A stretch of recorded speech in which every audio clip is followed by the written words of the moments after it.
vrai que le sacré, on le retrouve, ça peut être des attitudes, ça peut être un regard, ça peut être plein de choses, mais avant tout, c'est un don. Il y a un don et il y a un oubli de soi. Le sacré passe par cette réalité-là. On ne peut vraiment aimer que quand on s'oublie. C'est-à-dire quand notre histoire se libère et que l'on est complètement avec ce qui est. C'est-à-dire le sacré ramène au regard un, au regard à partir de l'unité. Il n'y a pas moi et ce que je regarde. Il y a ce qui est vu. Et à partir de ce moment-là, il y a cette notion d'individualité, donc de jugement, de comparaison, de mesure. Tout ça disparaît. Et il y a le fait d'être un avec la chose qui est observée. Regardez, vous allez vous promener tout à coup à la campagne et vous allez trouver une fleur. Bon, elle est là, et vous allez être attiré, vous allez vous oublier dedans. Il ne va y avoir que la fleur, que ce qui est. Et à ce moment-là, il y a cette notion d'unité du regard un avec la chose, et immédiatement, le sacré se manifeste. Le sacré, c'est véritablement revenir au un, tout le temps. C'est-à-dire dès que je m'oublie, dès que je suis véritablement dans la relation avec l'autre, au niveau du cœur, au niveau de l'accueil véritablement, immédiatement, l'espace du sacré s'ouvre obligatoirement. Pour reprendre, parce qu'à ce moment-là, je le répète, ça crée quelque chose. Et ça crée quoi? L'amour, tout simplement. Alors quand je dis ça crée l'amour, ça ne veut pas dire que l'amour n'existe pas, on le crée. Ce n'est pas tout à fait ça. On le manifeste.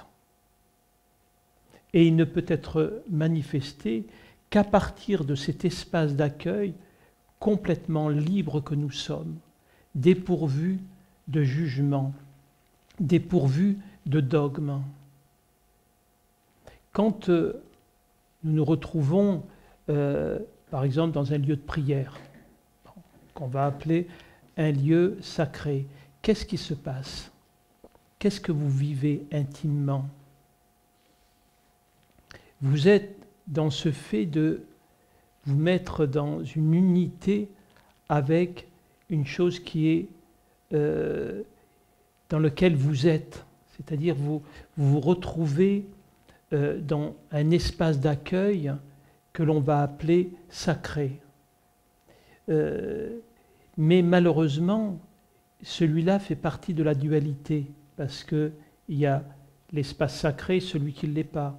Le lieu qui est sacré parce qu'il est énergétique en comparaison d'un autre lieu qui ne serait pas suffisamment énergétique. Donc, ce sacré-là n'est qu'une représentation mentale. On pense effectivement souvent dans la prière, dans un lieu, on va créer une espèce de schéma qui est une pseudo-ouverture du cœur. Tandis que l'espace du sacré, c'est véritablement, comment dire, justement une absence d'espace. C'est véritablement une... les mots sont difficiles à cet endroit-là parce que on passe dans les choses qui ne peuvent pas être véritablement décrites. Donc, par facilité de langage, j'essaie de trouver des mots, mais qui peuvent être réducteurs quand même. C'est pour ça que, au lieu de les décrire, on va passer sur un exercice, c'est-à-dire de véritablement vous mettre et dans le ressenti de l'énergie du sacré. C'est un état de conscience dans lequel on se met, un état d'ouverture, un état où effectivement on prend totalement conscience que toute la manifestation n'est que une source intarissable d'intelligence, que tout est intelligence, que tout est vivant, et que nous sommes uniquement une parcelle de cette réalité-là.